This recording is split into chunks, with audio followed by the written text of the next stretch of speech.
감사합니다. 우리 성도님들, 수련회가 끝난 지 2주가 지났는데요. 수련회 기억이 안 나시죠? 언제 수련회를 갔다 왔는가 까마득하기도 하고 꿈 같은 일이었다 라고 느껴지시기도 할 겁니다. 2주밖에 안 지났습니다. 수련회 다녀오시고, 지난주에도 제가 이제 수련회에 대해서 많이 말씀을 드렸었는데, 은혜 많이 받으시고 또 행복한 시간이었는데, 이제 삶으로 돌아오고 삶의 현장 자리로 돌아왔는데 어떠셨나요?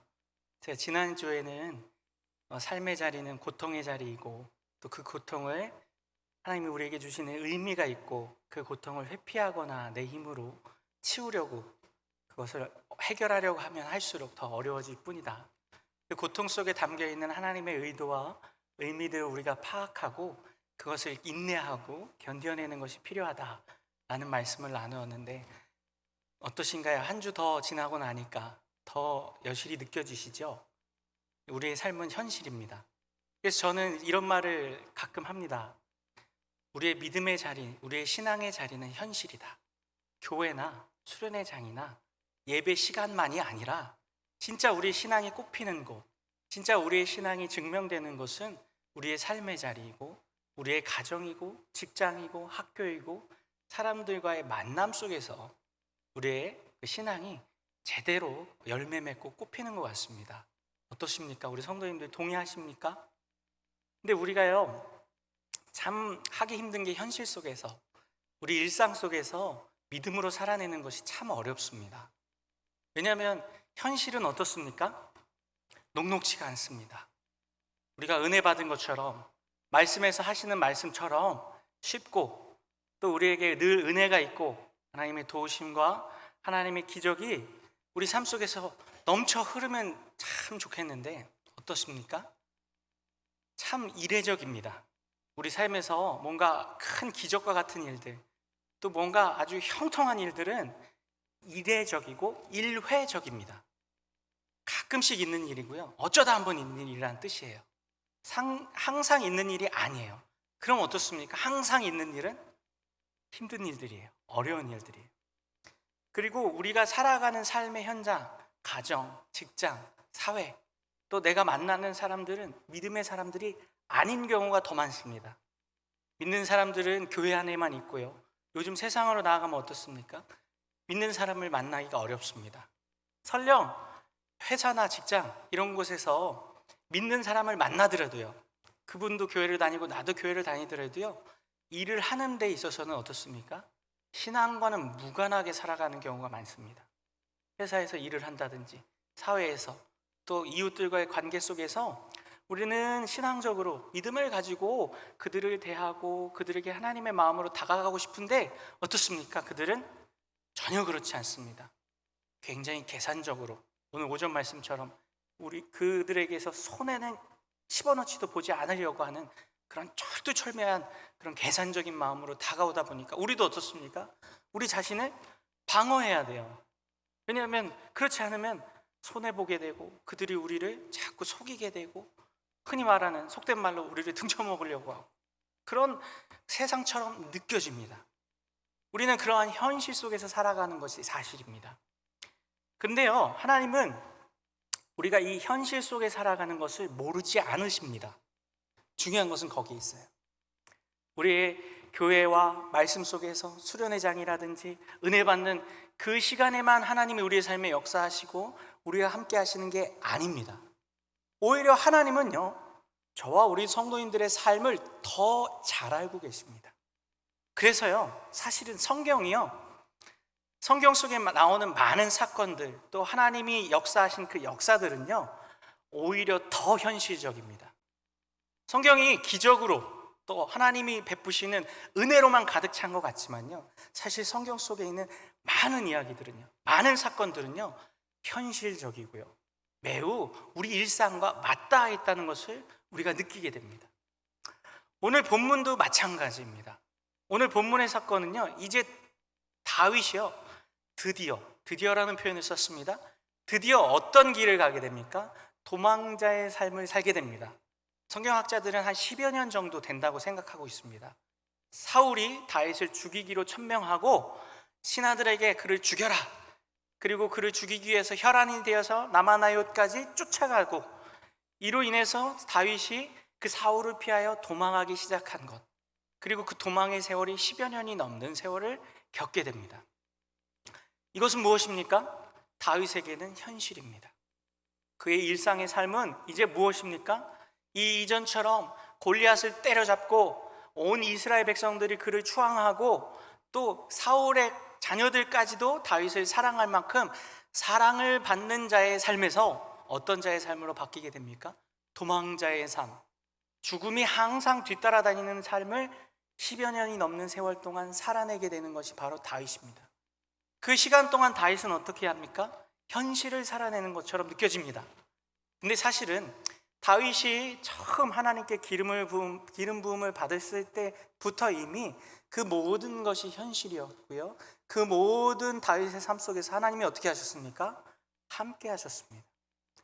축복을 받고 기름 부음을 받고 또 왕에게 인정을 받고 이스라엘 백성들에게 추앙을 받는 그때는 하나님이 함께하지 않으신 것이 아니라 반대로 쫓아다니고 쫓김을 당하고 죽음의 도망을 다니는 그러한 시절에는 하나님이 안 계신 것이 아니라 늘 하나님이 함께 하셨다는 것입니다. 그럼 하나님은 왜 다윗을 이러한 현실의 자리, 또 때로는 냉혹하고 고독하고 고통스럽고 고난이 늘 쫓아다니는 그런 삶의 자리로 이끄셨을까요? 그 속에는 하나님이 다윗을 만들어 가시고자 하는 그 의도와 뜻이 담겨 있습니다. 그래서 제가 이 사무엘서를 쭉 보면서 특별히 또 다윗 왕을 세우시는 하나님의 그 일하심을 보면서 계속해서 어떻게 합니까? 다윗 자체에게만 초점을 두는 것이 아니라 다윗을 만들어가는 하나님께 초점을 둬야 된다라고 계속 강조하고 있습니다. 오늘 본문도 마찬가지입니다. 오늘 본문은요, 다윗과 요나단의 사랑이 마치 꽃피는 것처럼 다윗과 요나단의 우정과 그들의 사랑이 아주 조명이 되고 집중이 되고 서로가 서로를 위하는 마음이 아주 잘 드러나는 본문처럼 보입니다. 맞습니다. 이 10장에서 다윗과 요나단의 그 끈끈한 우정, 그들이 보여주는 서로를 생각하고 서로를 아끼는 마음, 또 서로를 향하여서 축복하고 또 서로를 향하여서 하나님이 함께 하시기를 바라는 그러한 마음들이 절절하게 담겨 있는 본문입니다. 근데요, 저는 오늘의 본문을 그렇게 다윗과 요나단에게 초점을 두지 않으려고 합니다. 다윗과 요나단이 얼마나 사랑했는지, 서로가 서로를 얼마나 위로하고 위했는지 제가 생각할 때 하나님의 나라의 관점에서 그렇게 중요한 것 같진 않아요. 왜요? 다윗과 요나단이 서로를 사랑하고 서로를 위해주고 서로를 위해서 아껴주고 위로해주고 또 서로의 위험에 대해서 알려주고 이렇게 하는 것 얼마든지 가능합니다. 그러나 그 속에서 그 사랑을, 그 우정을 만들어 가시는 분은 사실은 하나님이시라는 것입니다. 그리고 그 우정을 통해서 하나님이 계획하시고 만들고자 하시는 것은 무엇이었을까요? 하나님의 나라이고요, 하나님의 왕권을 세우는데 그 초점이 있다는 것입니다. 그래서요, 오늘 말씀의 제목이 무엇인지 보셨나요? 왕이 현실을 만나게 하심입니다. 제가 이 다윗의 이야기를 쭉 풀어가면서요, 계속해서 하나님이 하신 일을 제목으로 삼습니다. 오늘 본문에서도 마찬가지입니다. 하나님이 다윗에게 이제는 드디어 어떻게 하십니까? 현실을 만나게 하십니다. 그럼 다윗이 만난 현실이 어떤지 한번 더 좀 자세하게 들여다보기 원하는데요, 서두에도 말씀드린 것처럼요, 다윗은 승승장구하고 있었습니다. 계속해서 잘 되고 있었어요. 처음 기름 부음을 받고 시골 저 베들레헴 시골 동네 8째 아들로서 태어나서 아무도 알지 못하는 그런 시골뜨기였는데 하나님께서 사무엘을 친히 그곳까지 보내시고 친히 첫째 형부터 아니라고 체크해 가면서 마지막 다윗에 이르기까지 하나님이 그 다윗을 찾아 들어가십니다. 강권적으로 선택하신 것이죠. 그리고 그 선택 이후에는 어떻게 됩니까? 사실 나가지도 않아도 될 전투의 현장, 블레셋과의 전쟁으로 하나님께서 보내시고 그곳에서 누굴 만납니까? 골리앗을 만납니다. 아무도 상대하지 못하였고 이스라엘에서 가장 키가 크고 가장 준수하다고 하는 왕, 사울조차도 두려움에 사로잡혀 있었던 그 골리앗을 상대로 어떻게 합니까? 하나님의 의로운 분을 품고 그를 죽이게 됩니다. 그로 말미암아 다윗은 무엇이 됩니까? 민족의 영웅이 되고 사람들로부터의 추앙과 찬송을 받게 되는 위치에 이르게 됩니다. 그 이후에는 어떤 일이 일어나죠? 겉으로 보기에는 사울이 다윗을 사랑하는 것처럼 보이지만 사울은 다윗을 미워하기 시작합니다. 그러나 나머지 모든 사람들은 어떻게 합니까? 다윗을 사랑하기 시작합니다. 그 첫 번째가 요나단이었습니다. 그리고 그 다음이 누구였습니까? 미갈이었습니다. 사울의 아들도 딸도 다윗을 사랑하고 그와 관계를 맺고 그와 부부로서의 관계를 맺고 또 형제 이상의 우정을 맺는 그러한 놀라운 일들이 일어나게 됩니다. 그의 삶에 무엇만 있는 것처럼 보입니까? 축복만 있는 것처럼 보입니다. 이 전반기에 다윗의 인생의 전반기는요, 초년기는요, 사실은 엄청난 축복들입니다. 그래서 우리가 다윗의 인생에서 이 축복을 받는 시간들, 다윗이 추앙을 받고 높임을 받고 사람들로부터 인정을 받는 시간에 대해서는 우리가 잘 알고 있습니다. 골리앗을 어떻게 때려잡고, 그래서 성경학교에서도 골리앗과 다윗의 이야기는 아주 흔하게 자주 듣는 레퍼토리이기도 합니다. 우리 성도님들도 또 어떻습니까? 골리앗을 잡는 그 다윗의 용맹함과 그 믿음을 우리도 본받고 싶어 합니다. 그리고 또 요나단과 나누는 깊은 우정과 사랑, 이것도 어떻습니까? 세상에선 좀처럼 얻을 수 없는 사랑이고요, 좀처럼 발견할 수 없는 우정입니다. 사람은요, 다 이런 다윗과 요나단과 같은 그런 정말 마음을 나누고 믿음을 나누고 인생을 나눌 수 있는 친구를 얻기 원합니다. 근데 어떻습니까? 다윗은 그것도 얻어요. 또 누구를 얻어요? 미갈도 얻어요. 사랑도 얻어요. 미갈에 대해서 사실 그렇게 깊이 조명하진 않지만요, 미갈이 먼저 다윗을 사랑합니다. 그 사랑받는 거예요. 우정도, 사랑도, 성공도, 부귀와 영화도 왕의 사회가 되지 않습니까? 그래서 천부장이 되지 않습니까? 우리가 생각할 때 어땠어요? 다 사모할만 하고 다 갖고 싶어하는 것을 다윗이 다 갖기 시작합니다. 승승장구하고 잘 되기 시작해요. 근데 이때부터 어떻게 됩니까? 그렇게 정점에 오른 다윗이 그 다음부터 어떻게 됩니까? 그 정점에 오른 모든 요소들이 다 무엇이 돼요? 다윗을 죽이고 다윗을 몰락시키게 만드는 요소들이 됩니다. 사울왕의 사위가 되고 사울왕의 천부장이 되고 사울의 자녀들과의 그런 깊은 관계가 다 그에게는 무엇이 됩니까? 족쇄가 되고 그것으로 인해서 그가 큰 어려움을 당하는 계기들이 됩니다. 사울의 질투를 사게 되죠. 이처럼요, 다윗은 이제 고꾸라지기 시작합니다. 그러면서 다윗이 어떤 현실을 마주하게 됩니까? 자신을 죽이려는 사울의 극한의 그 분노와 그 살이를 직접 경험하게 됩니다. 지난 시간에 19장 23절과 24절을 잠깐 보겠습니다. 우리 앞으로 한 장만 넘겨볼까요? 성경 29장, 사무엘상 19장 23절과 24절을 한 목소리로 함께 읽어보겠습니다. 함께 있습니다. 시작. 사울이 나마나요스로 가니라. 그가 나마나요스에 이르기까지 걸어가며 예언하였으며 그가 또 그의 옷을 벗고 사무엘 앞에서 예언을 하며 하루 밤낮은 벗은 몸으로 누웠더라. 그러므로 속담에 이르기를 사울도 선지자 중에 있느냐 하니라. 이게 무슨 말이죠? 사울이 다윗을 죽이기 위해서 친히 군사를 3번이나 보냈는데 3번 다 하나님의 영이 그들에게 임해서 예언을 하고 못 잡아옵니다. 그러니까 열이 받을 대로 받은 사울이 다윗을 내가 직접 잡아야겠다 하고 직접 라마나요스로 출동하는데 이번에 무슨 일이 일어납니까? 사울 자기 자신도 하나님의 영에 사로잡혀서 어떻게 돼요? 예언을 하게 되는데 예언을 하는 모습이 어떻습니까? 벌거벗고 하게 돼요. 이게 무슨 말일까요? 옷을 벗고, 즉 왕으로서의 그 입고 있었던 왕의 옷이 아니에요. 그 왕의 옷을 벗기시 하나님이 벗기십니다. 그리고 그가 어떻게 합니까? 벗은 채로 하루 밤낮을 사무엘 앞에서 예언을 한다는 거예요. 하나님의 말씀을 이야기하게 된다는 뜻이에요. 하나님이 주시는 말씀들을. 그건 뭐예요? 하나님이 이 사울을 붙들고 계신 거예요. 근데 이제 오늘 본문으로 이제 넘어갑니다. 20장 1절로 넘어가 보겠습니다. 함께 읽습니다. 시작. 다윗이 나마나요스에서 도망하여, 여기까지 도망하였어요. 왜요? 사울이 지금 다윗을 죽이려고 왔잖아요. 근데 그 사울을 하나님이 어떻게 하셨어요? 붙잡고 계셨어요. 근데 그 붙잡고 계신 모습을 보면서 다윗은 어떻게 합니까? 두려움에 사로잡혔어요. 이대로 있다가는 언제 사울이 이 하나님의 영에 잡힌 것이 풀어질지 모르고 그가 또 다시 노임을 받게 되면 다시 나를 죽이려 할 텐데, 이런 두려움이 임하게 된 거예요. 현실이 눈앞에 들어오게 된 거죠. 그래서 어떻게 합니까? 도망갑니다. 도망가는데 어디로 도망가나요? 도움의 손길을 뻗을 수 있는, 나에게 도움의 손길을 줄 수 있는 믿을 만한 사람을 생각해 보니까 누가 있어요? 요나단이 있었어요. 그래서 어떻게 해요? 요나단에게로 달려갑니다. 그래서 요나단에게 지금 자신의 신세를 어떻게 하고 있나요? 한탄하고 있어요. 함께 계속 봅니다. 요나단에게 이르되 내가 무엇을 하였으며 내 죄악이 무엇이며 내 아버지 앞에서 내 죄가 무엇이기에 그가 내 생명을 찾느냐? 제가 좀 감정을 섞어서 읽어봤어요. 좀 감정이 느껴지시나요? 좀 더 해야 될까요? 내가 뭘 했니? 내가 뭘 잘못했어? 지금 이러고 있는 거예요. 누구에게요? 그래도 마음을 의탁할 수 있는 친구.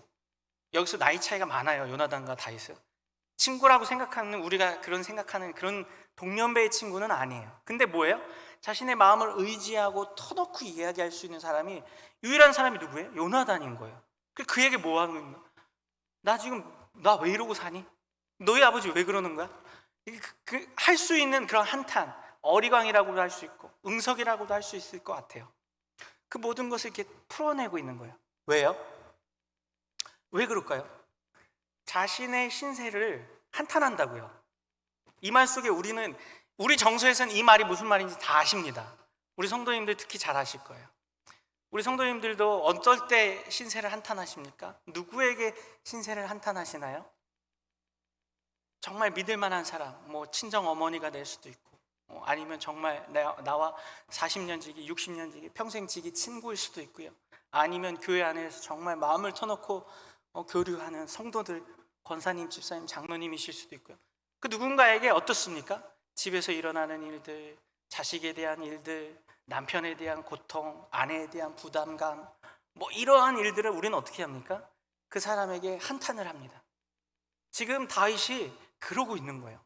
근데 우리가 알고 있고 우리가 여태까지 보았던 다윗의 모습은 어떻습니까? 골리앗을 때려잡던 다윗이에요. 블레셋의 장정 200명을 잡아서 포피를 200개 갖고 온 사람이에요. 용맹하고 힘이 있고 항상 믿음으로 전진해 나가던 사람이에요. 근데 그런 다윗이 지금 어떻습니까? 사울 한 사람 때문에 자기의 신세를 어떻게 하고 있나요? 한탄하고 있는 거예요. 그리고 그가 지금 보고 있는 것은 뭐예요? 자신의 현실을 바라보고 있습니다. 하나님은요, 다윗도 오늘의 본문에서요, 자신의 현실을 바라보게 하십니다.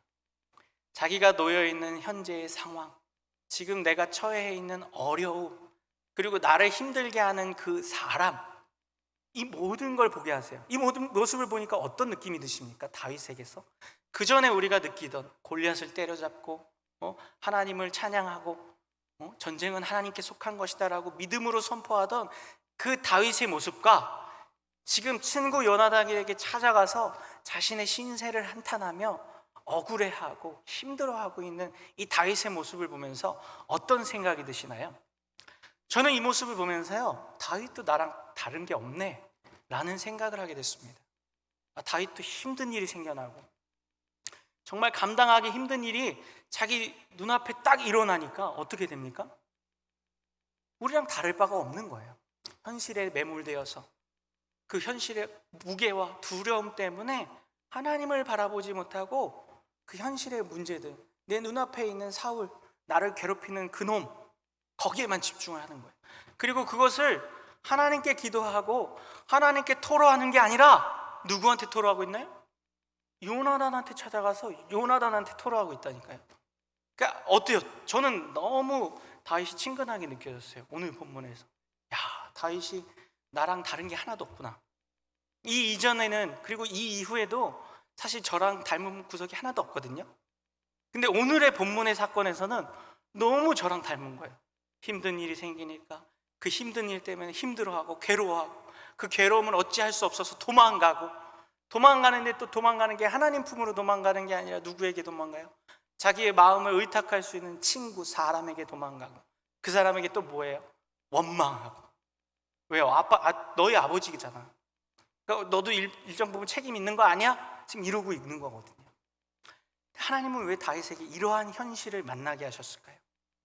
그 속에 하나님이 다윗에게 이런 현실을 만나게 하신 그 이유를 우리가 발견할 수 있어야 되는데요. 첫 번째 이유는요, 다윗이 자기 자신을 보게 하시려는 하나님의 의도가 숨어 있습니다.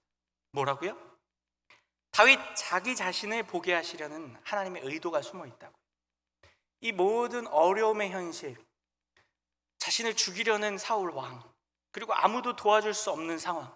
사울 왕이 선포했잖아요. 모든 신하들에게 다윗 죽여. 그러니까 누구에게 손 벌릴 데가 아무 데도 없는 거예요. 사면초가의 상황인 거예요. 그나마 사울 왕이 죽이지 않을 수 있고 내 마음을 알아주는 요나단이나 되니까 그나마 요나단에게 찾아간 것이고 사무엘에게 찾아갔던 것이에요. 이처럼요, 그런 절체절명의 순간이 되니까 어떻습니까? 다윗의 본성이 드러나요. 다윗의 본 모습이 드러나요. 어떻나요? 연약한 인간이에요. 우리가 다윗을 영웅시하지 말자 그랬잖아요. 다윗이 어려서부터 양을 치며 사자와 곰을 때려잡고 그 용기와 그 믿음과 용맹함으로 골리앗도 때려잡았던 그런 영웅적인 모습을 갖고 있는 다윗처럼 그려지지만 그 본성은 어떻습니까? 그의 내면 깊숙한 것은 어떻습니까? 연약한 인간. 다윗도 연약한 인간이라는 것을 보게 하십니다. 하나님이 저와 우리 성도님들도 마찬가지예요. 왜 우리의 현실로 하나님이 우리를 내모실까요? 냉혹하고 아무도 날 도와주지 않을 것 같이 보이고 또 세상에 나가 힘들게 고단하게 일을 하고 힘들고 예민한 사람들, 그런 사람들과 교제하고 만나게 하심을 통해서 왜 그런 현실로 두시냐고요. 교회에만 좀 두셨으면 좋겠는데, 수련회장에서와 같이 행복한 일만 있었으면 좋겠고 늘 말씀 충만하고 기도 충만하게만 해주셨으면 좋겠는데 우리 일주일의 삶은 그렇게 녹록치 않습니다. 하나님은 그 속으로 내모세요. 우리를. 오늘 예배 끝나고 또 글로 가실 거예요. 어떠세요? 가고 싶으세요? 별로 안 가고 싶지 않으세요? 근데 하나님은 어김없이 삶의 자리로 가게 하세요. 현실 속으로 들어가게 하세요. 그걸 통해 첫 번째 깨닫게 하는 것은 나 자신을 보게 하는 거예요. 나 자신의 무엇이요? 연약함이요. 다윗도 연약한 존재. 아무리 힘이 있는 것처럼 보이고 아무리 믿음이 좋은 것처럼 보여도요, 그 믿음의 한계치, 고통의 적정량, 내구력을 잃어버리니까 어떻게 됩니까? 우리랑 별다를 바 없는 사람의 모습을 보여주고 있다는 것이. 이 모습을 통해서 하나님은 우리의 실존을 자각하게 하십니다. 어떤 사람인지. 즉 뭐예요? 우리는 하나님 없이는 살 수 없는 존재입니다. 내가 아무리 목사여도, 내가 아무리 장로, 권사, 집사여도 하나님 없이는 현실에 내몰리게 되면 정말 사면이 초과된 것처럼 혹은 내가 감당하기에 너무 버거운 그 현실에 놓여지게 되면 직분 아무 소용없습니다. 목사 아무 의미 없어요. 그럼 뭐예요? 우리의 실존만 남는다니까요. 우리 자신의 연약함, 하나님 없이는 살 수 없는 우리의 모습. 다윗이 지금 그 모습을 보여주고 있는 거예요. 여실히. 하나님은 다윗이 그러한 현실 속에서 자기 자신을 발견하게 하시려고 이 현실로 내모십니다. 두 번째는 또 무엇을 의도하신 거냐면요, 그 현실을 바라보는 다윗 자신의 믿음을 보게 하세요. 현실을 바라보는 우리의 믿음의 눈을 깨닫게 하세요. 무슨 말이냐면요, 다윗이 지금 자기의 놓여있는 상황을 어떻게 보고 있나요? 긍정적으로 보고 있습니까? 부정적으로 보고 있습니까? 부정적으로 봅니다. 어둡게 보고 있어요. 왜요? 이게 어찌 보면 어두운 게 당연한 것처럼 보여요. 왜냐하면 한 나라 일국의 왕이 자기 자신을 죽이려고 수차례 시도를 하고 있잖아요. 계속해서 시도를 하고 있어요. 이유는 단 하나예요. 나를 죽이려고. 그럼 우리 성도님들은 어떠시겠습니까? 이 상황을 바라보면서 나에게 이런 상황이 놓이면 이 현실을 어둡게 보겠습니까? 소망을 품고 밝게 보시겠습니까? 아마 대다수의 사람들은 어둡게 볼 것입니다. 저조차도 사실 곰곰이 생각해 봤어요. 나에게 이런 상황이 오면 난 어떻게 볼까? 사실 이런 목숨의 위협이 아니더라도요, 몇 가지만 나에게 이런 어려움이 오면요, 저것조차도 사실 어렵게 봐요. 무슨 말이냐면 1차적으로 건강에 문제가 생길 때, 건강도 뭐 큰 질병도 아니에요. 감기 몸살만 와도 우리 일상에서 감기 몸살만 와도 그 현실을 어떻게 봅니까? 긍정적으로 보기가 힘들어요. 쉽게 보기가 어렵습니다. 근데 거기다가 두 번째, 자녀의 문제가 생겨요. 저도 이제 자녀가 생기니까 너무 여실히 느껴지는 게 뭐냐면요, 이제 둘째 아들이 오니까요, 첫째 아들이 질투심이 폭발을 합니다. 그래서 감당이 안 될 정도로 동생을 시기하는 거예요. 그리고 그 시기와 그 어떤 그 울분과 그 마음을 부모에게, 특별히 엄마에게 폭발을 합니다. 그래서 엄마를 볼 때마다 짜증을 내고 엉석을 부리고 떼를 쓰고, 틈만 나면 동생한테 가서 할퀴고 때리고. 그렇다고 우리 아이들이 폭군은 아닙니다. 2살밖에 안 됐어요. 이해해 주세요. 그러고 있는 거예요. 근데 그 아들의 모습까지는 그래도 이해하는데, 그 아들 때문에 힘든 아내가 나에게 힘을, 이렇게 짜증을 낼 때 정말 감당 안 되더라고요. 이 두 개만 겹쳐도 정말 막 어질어질해요. 거기다가 교회 일이 쌓이면 어때요? 이번에 수련회 준비하고 뭐 이런 거 저런 거 하는데 이 세 개가 한꺼번에 왔거든요. 이 세 개만 와도 현실을 막 긍정적으로 보기 어렵더라고요. 기도도 잘 안 나오려고 그래요. 억지로 기도해야 합니다. 근데 생명의 위협이 와요. 군사를 3번이나 보내고 침상째 들어오래요. 안 되니까 자기가 직접 와요, 사울이. 그 모든 상황을 보면 우리는 어떻습니까? 그 현실을 믿음의 눈으로 긍정적으로 보기란 매우 어렵습니다. 근데요, 하나님이 이 상황 속에서도 요구하시고, 이 상황 속에서 다윗이 성장하길 바라시는 것은 무엇일까요? 그럼에도 믿음의 눈으로 보길 원하세요. 그럼에도 하나님의 시각을 갖기 원하세요. 실제로요, 다윗이 그럴 수 있었어요. 우리가 앞에서 봤죠. 19장에서 사울이 어떤 상태에 이르게 됩니까? 하나님의 영에 사로잡혀서 발가벗겨져요. 그리고 예언을 하게 돼요. 이 예언이라는 것은 뭐 해석학적으로 여러 가지 해석이 나올 수 있지만, 중요한 것은 하나님의 말씀을 이야기하는 것이에요. 하나님이 그의 입을 통해서 말씀을 하게 하시는 거예요. 근데 중요한 것은 그가 누구의 손에 붙들려 있나요? 하나님의 영에 붙들려 있어요. 하나님이 지금 어떻게 하시고 있는 거예요? 다 겉으로 보여지게, 인간적으로 보기에는 다윗이 자기 자신의 상태를 어떻게 생각했냐면 3절에 뭐라고 얘기합니까? 내 생명을 두고 맹세하노니 나와 죽음 사이는 한 걸음뿐이라 라고 인식하고 있어요. 객관적으로 보면, 인간적으로 보면 그렇게 보일 수 있다고요. 어둡게 보이고 정말 현실이 암울해요. 근데 그 안에서 믿음의 눈으로 한번 보십시오. 하나님이 지금 다윗을 어떻게 하고 있습니까? 마지막까지 보호하고 계세요. 마지막은 보호하고 계세요. 무엇은요? 생명은. 그가 아내도 잃었어요. 집도 잃어요. 친구도 잃어요. 명예도 잃어요. 다 잃어요. 지금 현재 그 상황으로 내몰리고 있는 중이에요.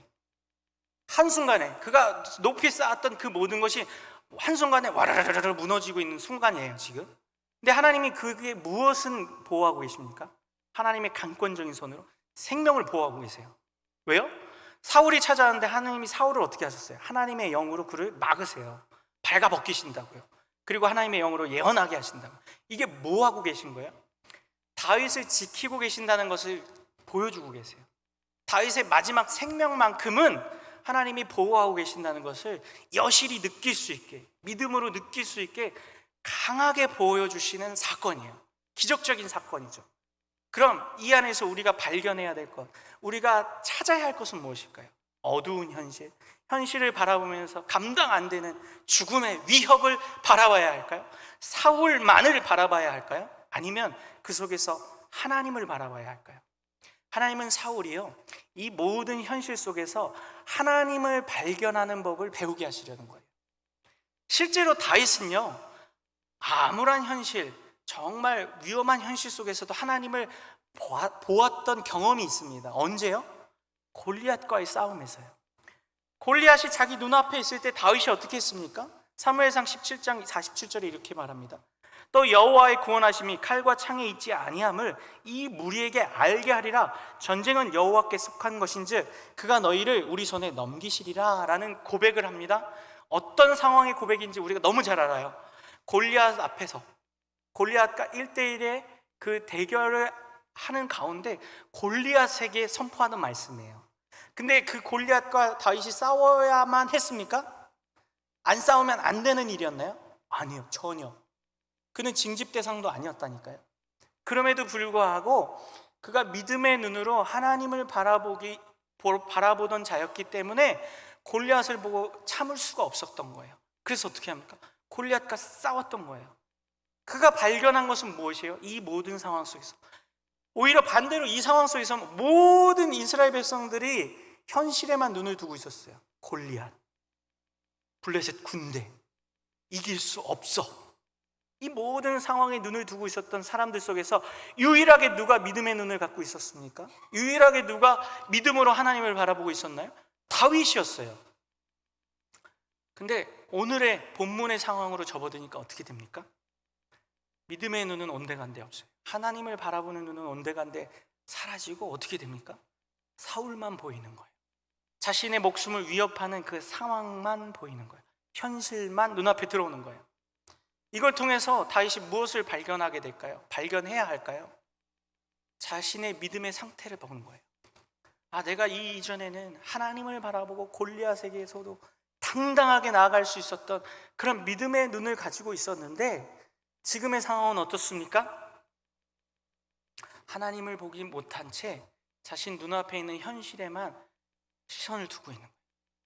하나님이 계획하신 그 일들, 겉으로 보여지게 인간적인 눈으로 보기에는 목숨이 경각에 달아서 한 걸음만 더 뛰면 난 죽을 것 같아 라고 생각하는 상황이지만 그 속에서도 하나님의 영이 임하여서 그 다윗을 보호하고 그 다윗의 생명을 지키시며 피할 길을 요리조리 내어주시고 있는 그 상황을 다윗은 보지 못하고 있었던 거예요. 하나님은요, 이러한 현실을 통해서 다윗이 하나님을 의지하고 하나님을 바라보는 눈을 갖게 하시려는 그 마음을 오늘 이 본문 속에서, 이 사건 속에서 담아내고 계신다는 것입니다. 더 중요한 것은 뭐냐면요, 이 다윗이 처한 상황과 같은 일들이 오늘 저와 우리 성도님들의 삶에서도 일어나고 있고 그 속에서도 하나님은 동일한 의미들을 찾기 원하세요.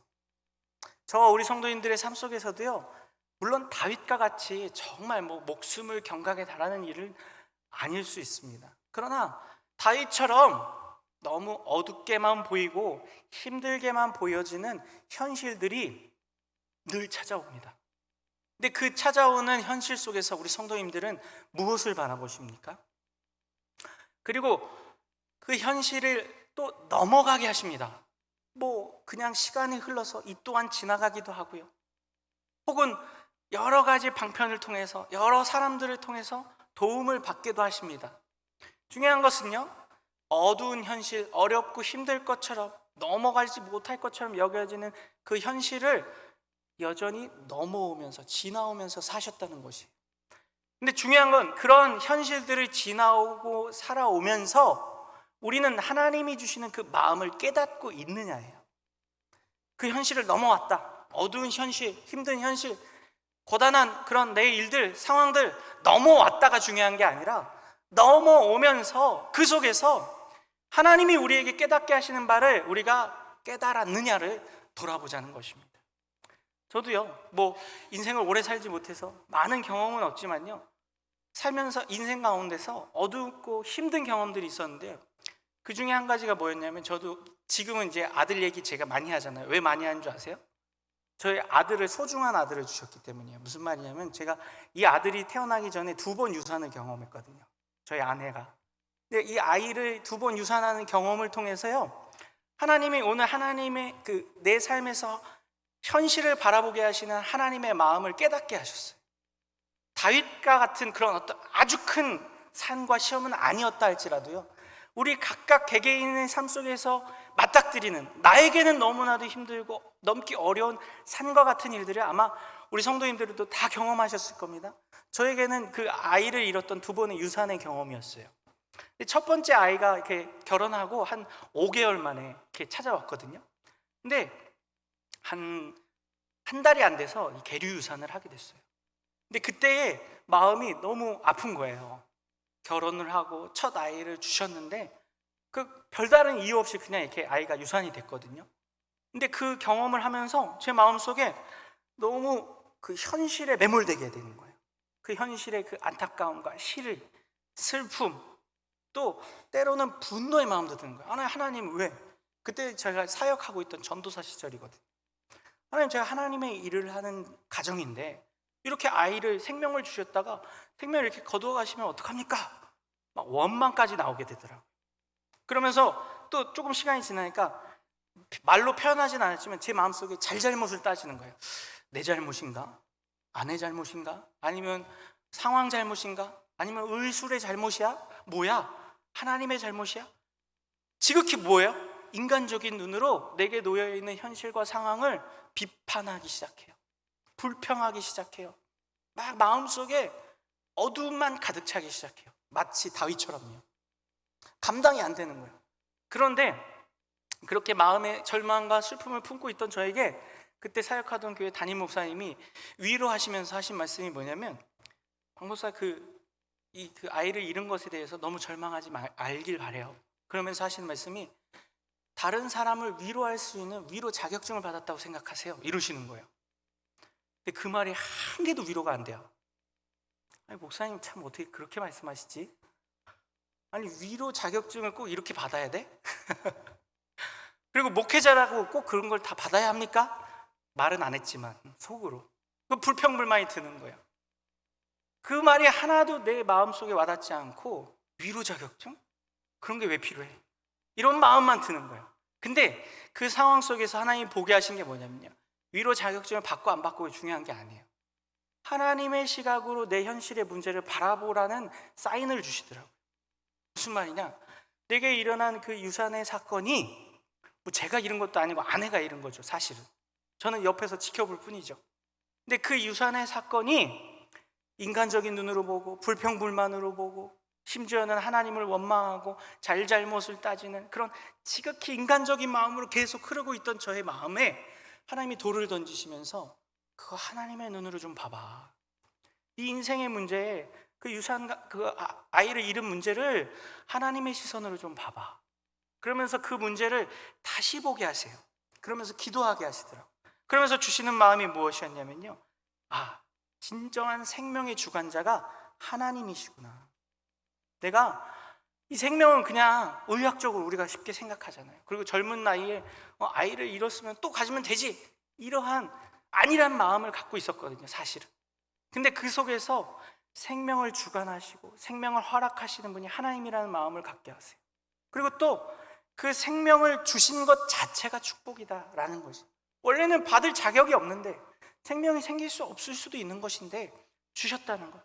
그러면서 또 생명 자체가 축복이고 자녀가 없어도 불행하지 않을 수 있다.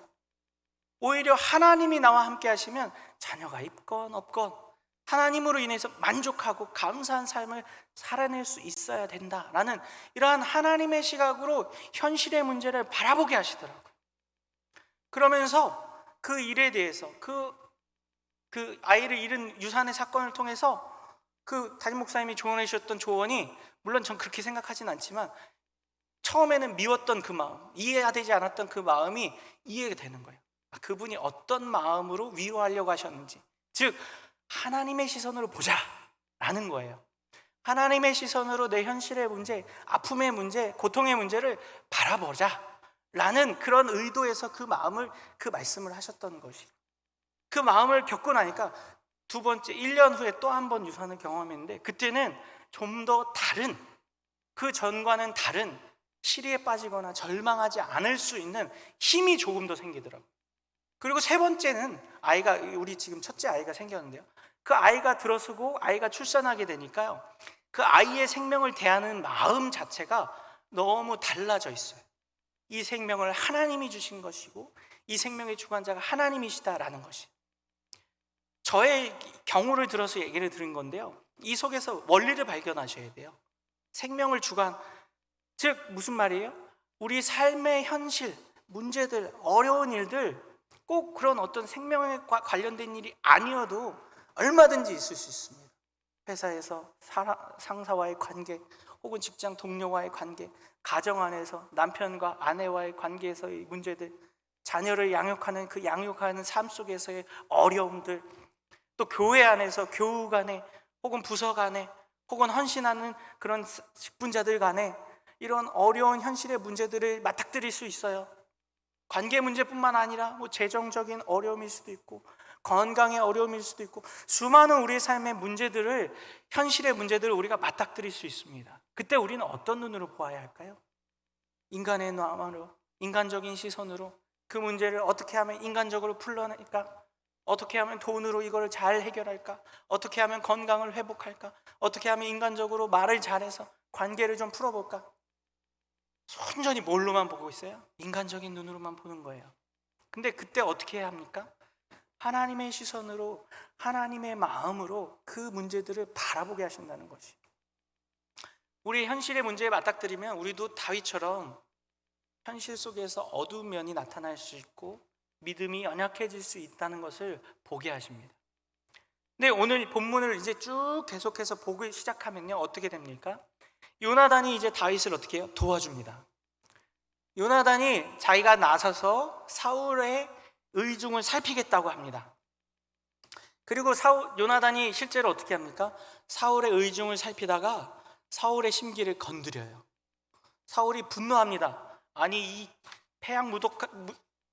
패약한 이 아들아, 네가 지금 다윗을 살려줬어? 다윗이 지금 고향으로 가서 제사 드리러 간다는데 그걸 보내줬어? 지금 내가 다윗을 잡으러 돌아다니고 있는 걸 아니 모르니? 그러면서 사울이 분노하다 못해서 어떻게 합니까? 단창을 던져서 요나단을 죽이려고까지 합니다. 요나단이요, 죽음의 고비를 아버지에게서 맞아요. 누구 때문에요? 다윗 때문에요. 단순하게 그냥 다윗을 두둔하고 다윗을 보호하려고 했다는 이유만으로 사울이 다윗을 죽이려고 합니다. 그때 그러한 일들을 겪으면서도 요나단은 어떻게 합니까? 다윗을 다시 찾아옵니다. 왜요? 다윗에게 아버지가 너를 죽이려고 한다는 것을 확인했고 그 아버지로부터 도망가라는 신호를 받게 되고요. 실제로 다윗은 도망가려고 하지만 도망가기에 앞서서 어떻게 합니까? 요나단과 마지막으로 조우를 합니다. 마지막으로 만나서요, 그와 함께 마음을 나누고 눈물을 흘리면서 자신의 문제를 향한 하나님의 마음을 확인하게 되는데요. 오늘 본문 이제 13절을 보면요, 39절을 보면 이렇게 됩니다. 그 아이는 아무것도 알지 못하고 요나단과 다윗만 그 일을 알더라. 무슨 말이냐면 요나단이 다윗에게 사울의 상태를 이야기해 주려고 신호를 짜요. 무슨 신호냐면 다윗이 저 초원에 숨어 있는데 요나단이 활을 쏘고 그 활을 자기 종이 주스러 갈 때 요나단이 외치는 거예요. 종한테 네 옆에 있잖아 화살이, 이렇게 하면 위험한 거예요.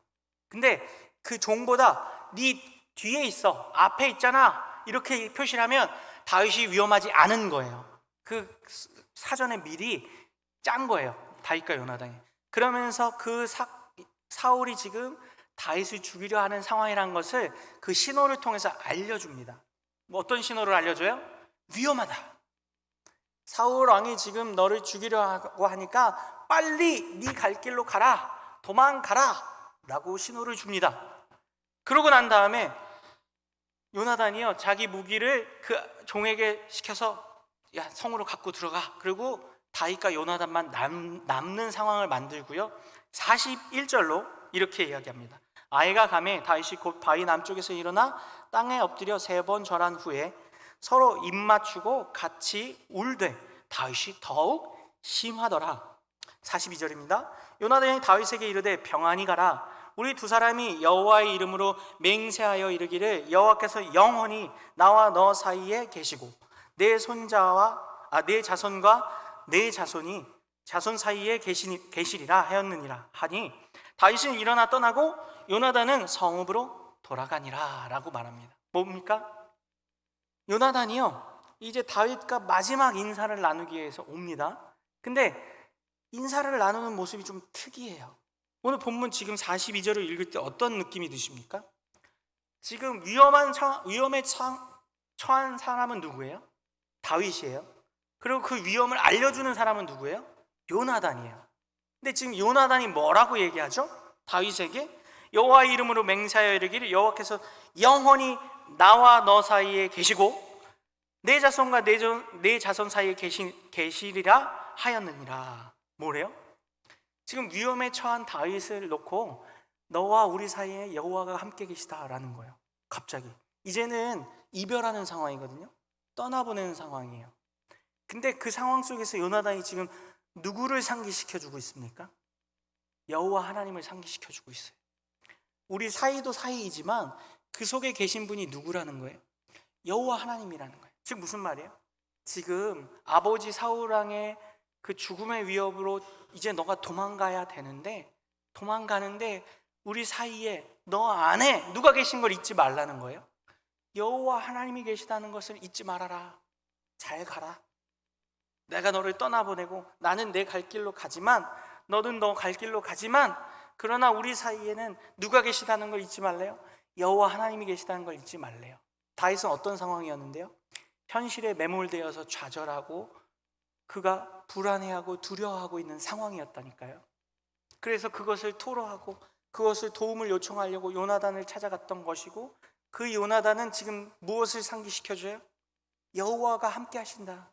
네가 지금은 도망가는 길이지만 이 자손의 이야기를 왜 꺼낼까요? 또 네가 지금은 자손이 없는 상황이거든요. 도망가는 상황이에요. 근데도 불구하고 자손 얘기를 꺼내요. 아들이 없는데 지금 앞으로 너는 자손을 갖게 될 것이고 나도 갖게 될 것이다. 즉 뭐예요? 죽지 않을 것이다. 하나님이 너와 함께 하시니까 너는 자손을 둘 것이고 그 자손과 네 자손과 내 자손도 계속 관계를 맺고 언약의 관계, 사랑의 관계, 서로를 돕는 관계가 될 것이다 라는 것을 이야기하고 있는 거예요. 있지도 않은 일을 이야기해요. 아직 벌어지지도 않은 일을 약속하고 있는 거예요. 그런 상황 속에서 뭐 하는 것입니까? 여호와를 기억하게 하신다는 거예요. 하나님이요, 이 현실 속에서 또 보게 하시는 것이 무엇입니까? 현실 너머에 계시는 하나님을 보게 하시는 것입니다. 다윗이 요나단과의 이 만남, 그리고 요나단의 도움을 통해서 결국 궁극적으로 발견해야 될 것은 무엇일까요? 아, 요나단 좋은 놈이야. 요나단 진짜 고마워. 내 이 노인 이 상황, 죽음의 상황을 네가 알려줘서 고맙다. 이건가요? 그렇게 착각하면 안 된다고요. 그걸 이야기하려는 게 아니라고요. 그럼 뭐예요? 그 현실 너머에서 이 모든 일을 주관하시는 분이 누구라는 거예요? 여호와 하나님이시라는 것을 잊지 말아라. 하나님이 이 모든 일들을 주관하고 계시며 이 현실 너머에서 하나님이 일하고 계신다는 것을 기억하여라. 그것을 또 발견할 수 있는 게 뭐냐면요, 요나단의 고백인데요. 요나단이 앞에서 보면요, 14절에요. 너는 내가 사는 날 동안에 여호와의 인자하심을 내게 베풀어서 나를 죽지 않게 할 뿐 아니라 여호와께서 너 다윗의 대적을 지면에서 다 끊어버리신 때에도 너는 내 인자함을 내 집에서 영원히 끊어버리지 말라 하고, 또 이에 요나단이 다윗의 집과 언약하기를 여호와께서는 다윗의 대적을 치실지어다 하니라. 지금 요나단의 입을 통해서요, 사실은 하나님의 마음, 하나님이 가지고 계신 계획을 알게 하세요. 무슨 계획이요? 하나님이 다윗을 지키시고 계시고 하나님이 그 다윗의 집안을 흥왕하게 하실 것이다. 살아나게 하실 것이다. 그리고 대적은 누구예요? 사울이에요. 요나단이 지금 다윗의 대적을 이야기하고 있어요. 누군데 대적은? 자기 아버지 사울이라니까요. 그럼 누구예요? 자기 집안이에요. 이런 고백이 인간적인 고백으로 나올 수 있을까요? 아무리 사랑하여도? 이 모든 상황 속에서 그 상황 너머에 계신 분이 누구라는 것을 우리가 발견할 수 있습니까? 여호와 하나님이시라는 거예요. 당장 눈앞에 벌어지고 있는 상황은 뭔데요? 도망가는 상황이에요. 죽음의 위협을 피해가는 상황이에요. 그런 상황 속에서 다윗이 아니라 요나단의 입을 통해서 하나님의 크신 계획을 알게 하시는 거예요.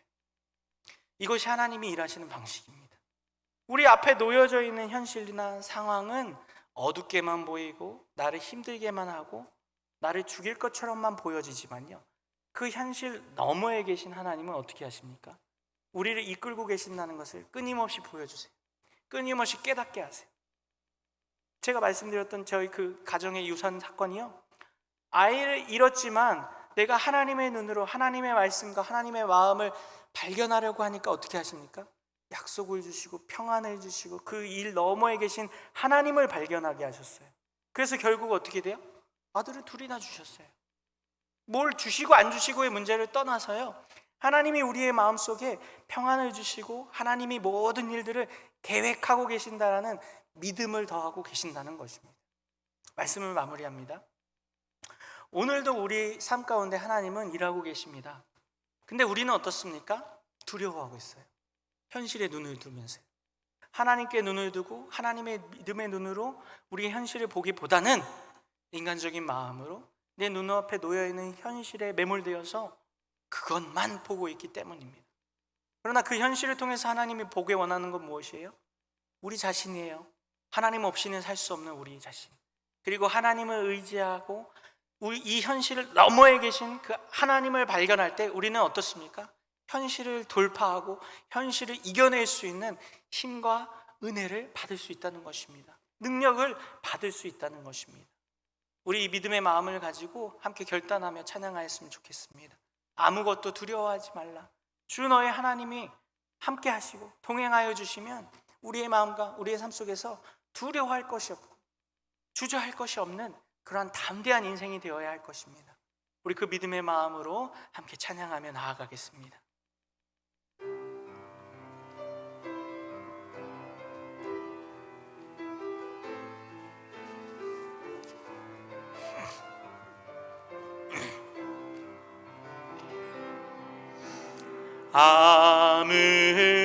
아무것도 두려워